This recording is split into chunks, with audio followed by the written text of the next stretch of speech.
Hey babes, welcome back to my channel. It's me, Kia, and over here you are never fully dressed without a fragrance. So today's video is going to be really fun and exciting because I'm going to be giving you a game plan and tips of before you start wearing fragrances daily. How can you categorize your fragrance collection into, different subsets so that you're bringing in fragrances into your collection mindfully, you're not over consuming. And I'm not an influencer. I always tell y'all that, but if I did have to influence you or sell you on something, it's just being the best version of yourself. And the common theme over on this channel is wear your fragrances. I think it's such a nice, fun detail and a finishing touch to leave the house and treat yourself to the fragrances that you work so very hard to buy for yourself. So I'm just promoting wear your fragrances, wear them every day, but there could be a couple of things that are holding you back from wearing the fragrances. And we're going to dive into some feminine personalities and archetypes that I created that can kind of help you curate a vibe and say, what is my fragrance style? What is the essence that I'm, portraying, or the vibe that I'm trying to go for? Because this can really help you on your fragrance journey to cultivate and refine your dating experience, your fragrance wearing experience, so that it feels, authentic to you. So let's go ahead and get right into it. There are 6 different archetypes: the statement maker, the polished presence, the mysterious muse, the comfort curator, the sensual romantic, and the collector. So first off, I want us to start with the statement maker. These are my ladies that, like to come into the room, make a statement. You like bold fragrances. Maybe your personality is that you thrive in social environments and you want to be smelled. You don't have a problem with being smelled, and you like to give the people a little something. But with that, your personality might really be tailored toward, again, social events and thriving in those settings. But you don't always want to have just fragrances that you feel like you have to save, or that cannot be worn for daily wear, but you still want to feel like you're doing something and give something that relates to your personality, which is what this video is all about. So I present to you YSL Vanille Couture and then also Prada Paradox. This is the intense version, but I feel like the regular version of Prada Paradox would be suited as well. These are 2 fragrances that, to me, they have a similar smell profile and DNA, but they're very feminine, very attention grabbing. They speak for themselves. And every time I wear Prada Paradox Intense specifically, I get so many compliments. I've been complimented wearing this, but I know other people that wear the Libre DNA who have more of that, statement maker gravitas about themselves, that this is their signature scent. They always get complimented on it. Shoot, I compliment it because it smells so good, coming from them. Now I'll get into what my archetype is, because the statement maker isn't the one that I typically gravitate towards. But the beauty of the personalities and archetypes is that you can know what they are, so then you can say, I think I resonate with this vibe a little bit more, so let me try to curate my collection around this type of vibe. Obviously you want to have multiple things to suit your different moods and vibes, because that's how we are as women. But in order for you to reach for your fragrances, feel comfortable wearing them every day, pick the archetype and the personality that vibes with you best, and then you'll be more comfortable with doing the daily wear of the fragrances. So yes, for my statement maker, the one that everybody see her, the it girl type of lady, yes, I definitely recommend these 2.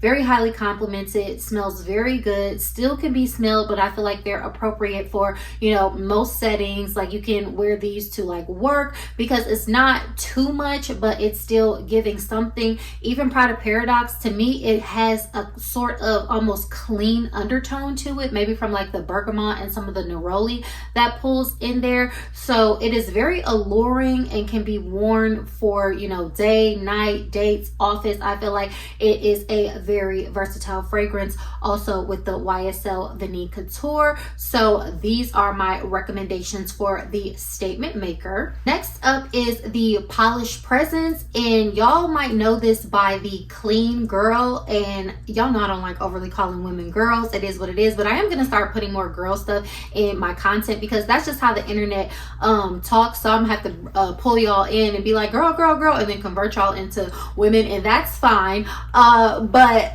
these are fragrances that smell clean, polished, put together. This is one of my favorites. Y'all y'all know Narciso Rodriguez Rouge, and then also Amorous Femme from the house of Masons Francis Kirkjohn. Two beautiful polished feminine fragrances that I don't hear talked about a super lot. I feel like they're slept on, but I feel like that is just kind of like the vibe of the polished presence as well. I feel like I'm giving you this polished presence energy with this crisp white button down and like this just, you know, nice top that I'm wearing. Just clean, effortless, put together, slightly maybe a little soapy. Amorous Femme has like a very clean and slightly soapy floral vibe, which I do like, and I don't tend to gravitate towards fragrances like this in the clean space. So when I do like one, I really do enjoy it, and Amorous Femme is one of those. Powder smells very clean to me too. So when I think of clean, for me, I love a good powdery musky type of fragrance. So I'm more of on the powdery floral side than like the soapy type of bergamot fresh side of clean. But either way, I feel like these are two perfect fragrances that speak to like that person that just comes in the room, they know who they are, you know, they don't do too much, they get their work done, or they're just that laid back, pretty chill friend to where, yeah, they're gonna come through in an outfit that just looks like very crisp, polished, put together, but effortless. I absolutely love the polished presence archetype, and this is one of the fragrance profiles that I have the least of, I would say, like the traditional clean girl type of scents in my collection, but I have been expanding to find more that I actually do like and that I enjoy, because I feel like, again, you have to have fragrances that cover your bases. But the reason also why I wanted to start with the statement maker is because I feel like a lot of us have statement making perfumes when really you might be a polished presence type of vibe, and that's why you're not reaching for your fragrances, because you feel like, oh well, these are for going out, or oh, these are for events, so I can't wear this here, I can't wear this there. So knowing your archetype, knowing what your vibe is, will make you be able to reach for your fragrances, enjoy them on a more daily basis, and not have them, you know, collecting on the shelf, because I feel like things are meant to be enjoyed. You deserve it. Like, don't buy it and then, you know, gatekeep it from yourself. Like, just wear it, love it, and enjoy it. So yes, these are the two that I would recommend for the polished presence or that clean girl type of fresh vibe. Like I mentioned before, another fun thing I love about the archetypes is that they intersect, and I feel that the Narciso Rouge is also a good fragrance for the mysterious muse, and a good, you know, alter ego archetype for the polished presence is the mysterious muse. And that's what I absolutely love about these archetypes, is that it's not supposed to be like rules and absolutes, but rather a fun and mindful guide. So yes, we'll get into the mysterious muse soon, but thought I might mention that. But first, next up, I want to go into my comfort curator. This is also the fragrance personality or archetype that y'all might know as the gourmand girly. So those nice gourmand facets, the, you know, vanilla, the sweet, the airy type of vibes. And because this is about, you know, daily wear and building a collection of things that you are going to actually wear and actually reach for, I personally feel like Princess from the House of Killian and then Burberry Her are two very perfect, super gourmand fragrances, but they have a versatility of not smelling like too photorealistic, because some people might feel uncomfortable with, you know, wearing things that smell like super foodie in all settings, maybe like, you know, in a business setting, an office setting, a professional setting. So these are going to be two gourmand fragrances that I feel like give you all those gourmand type of feels. To me, Burberry Her smells very like cotton candy. It smells like cotton candy with some perfume. It smells like a grown woman's cotton candy. And then you get marshmallow. So that cutesy, nostalgic, comforting, foodie type of vibe. And, you know, the marshmallow is the vanilla from Princess, but it's still very, you know, mature, adult, and grown up. Because, you know, that's the other thing too. That's why I think this is one of the best archetypes as well. Because if you are a person who works in an office and you feel like, oh, I have to buy like clean girl scents because you have to fit the mold and the vibe of the office. You want to smell polished and put together, but deep down, you know, you really just want to smell like cotton candy and marshmallows. That is okay.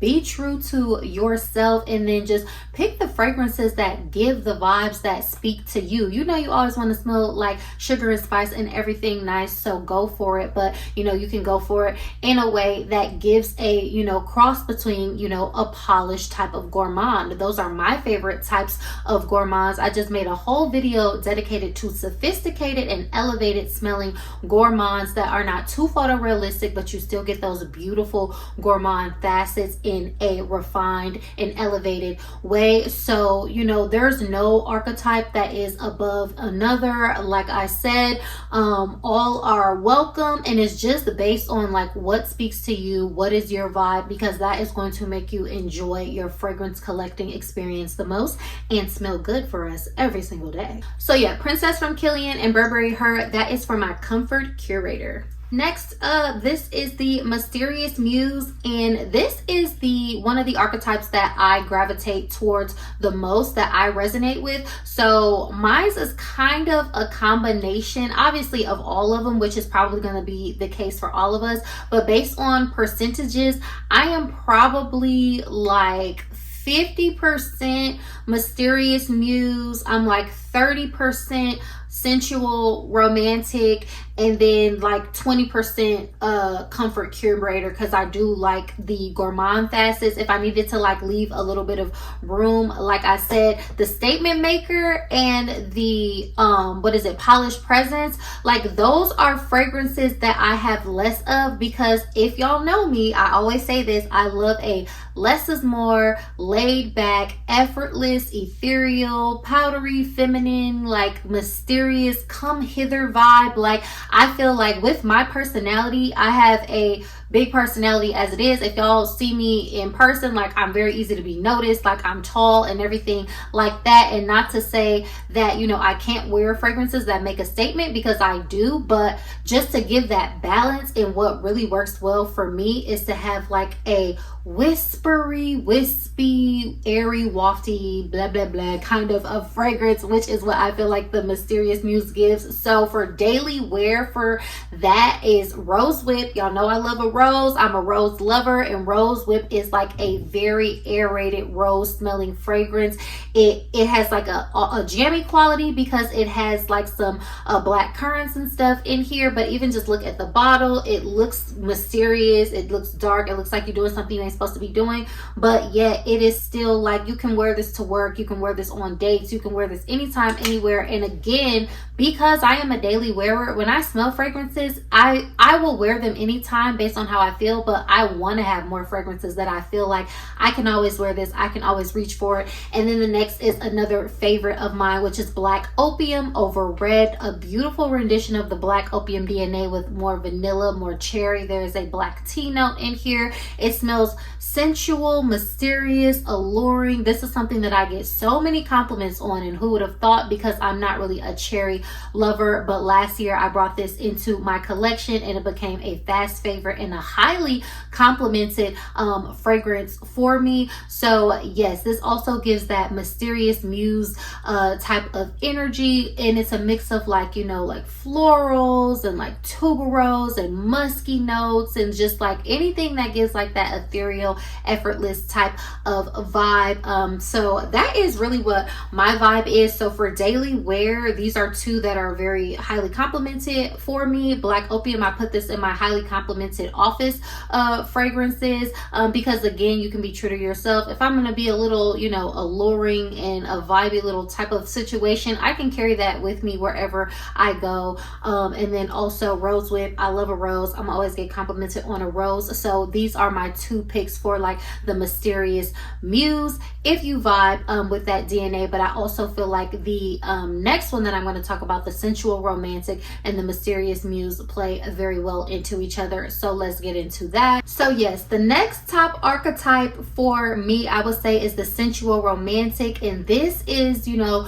the women that just wants to smell sensual, alluring, warm, you know, just all of the feels and everything like that. You try to make somebody feel something, because one thing about it, Kiya, is like, I might be trying to make you feel something, and ain't nothing wrong with that. So from the House of Mason Francis Kirkjohn, we have L'eau à la Rose, a beautiful rendition of rose. It has the lychee in it. If y'all know anything about the lychee rose combo, that is just like a pretty ladies combo. And from the House of Guerlain, we got Mon Guerlain, baby, because this is vanilla, lavender. It's gorgeous. It's beautiful. It has like a crispness about it, but it still smells so sensual, so inviting, so alluring. This is a fragrance that I categorize as a very good first date fragrance. I think this gets a very good response like from men, because it has like a freshness, but it still smells romantic. And that's the reason why I put this for daily wear, because again, you can wear this to the office, but it still gives that sensuality. Because again, you might think like, oh, if I'm in the office or if I'm in church or whatever the case is, I got to tighten it up, I got to button it up, I got to wear something that doesn't feel like me. No, be true to yourself. You know, the roses give that, you know, romantic and all those like feelsy feels type of vibes, as well as the sensuality and the groundedness of the vanilla, making these perfect for the sensual romantic archetype. When you want to feel something, when you just like feeling yourself, your femininity, you want to make somebody feel something, but you gotta, you know, pull it together for every day. I think these are two great picks for that. So yes, this is my other top archetype. It's kind of even with the mysterious muse, the sensual romantic, and then like I said, the comfort curator. So yes, I absolutely love these two fragrances, and I think these are a perfect addition to anyone's collection for daily wear, because they are enjoyed by all, and just definitely a beautiful, sensual, easy reach. And finally, an archetype that I admire, love, and appreciate is the collector. And the collector is the culmination of pretty much all of the archetypes, because they just have a deep admiration and appreciation for fragrance and collecting, just a breadth and depth and a wealth of knowledge.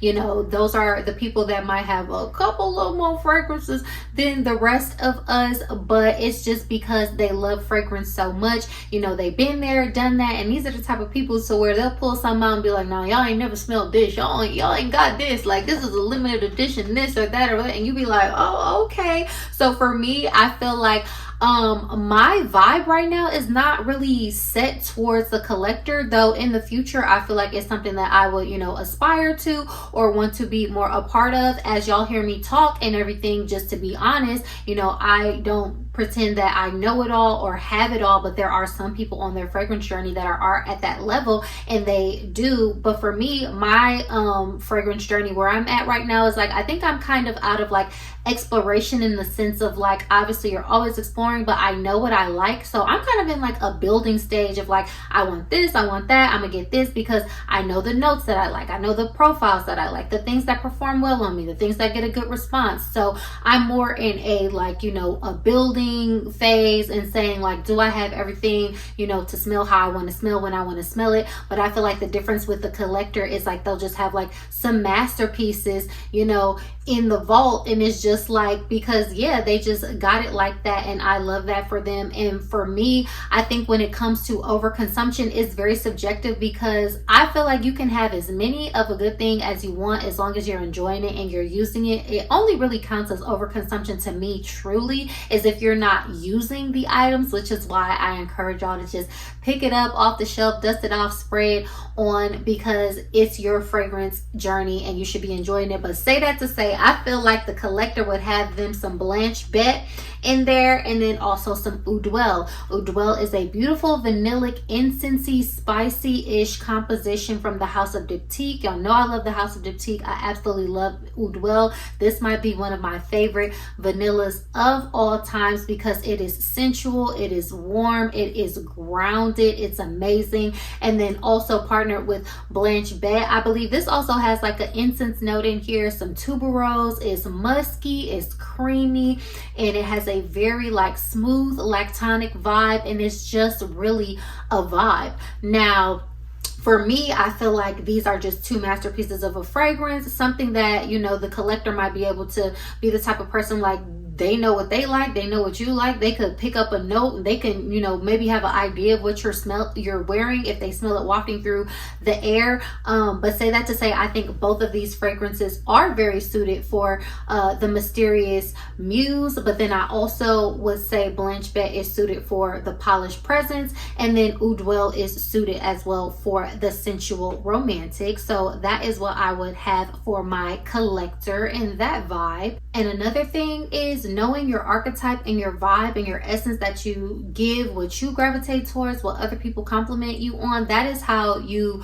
get compliments. And of course, everybody wants to say like, oh, I do it for me, I wear it for me. Of course, that's what you should do. But for me, I always say in real life, I am not a people pleaser. Don't come over here with that. But when it comes to my fragrance journey, I have to say I kind of am a bit of a people pleaser, because I feel like it is a shared experience between myself as the wearer and then anyone who's around me as the smeller. So of course I would want to provide an experience for them that is enjoyable just as much as it is for me. So when I get compliments on things, you know, I kind of take note of what it is, kind of see what the notes are or what the vibes are, so that I can continue to replicate that across my collection as well. So there you have it, babes. 6 fragrance archetypes and personalities that can help you dive into just the art of fragrance collecting. As I always say on this channel, I believe that fragrance collecting is very, you know, much an elevated hobby, because it is a sense of like emotional intelligence, appreciation, going down the rabbit hole of just sensory enjoyment. So I absolutely love this elevated hobby that I've picked up, and I know we have a channel full of fragrance lovers, so y'all love it as well. So let me know what you think. What do you think about these archetypes? Have you visited my website, theoctobersong.com, and picked your archetype? Comment down below which one you think you gravitate towards the most. Let me know if you have any of these fragrances. Do you want to smell any of them? Let us know what your archetype is and what your go-tos are that complement that archetype, because you could help someone on their fragrance journey to explore. Y'all give me recommendations and things all the time, and just add to the list of stuff that I gotta go out and smell or find a sample of and put in my collection. But I appreciate y'all for that. So as always, don't forget to give this video a like, leave me a comment down below, subscribe to my channel for more fun videos like this, and I will catch y'all in my next video. Bye.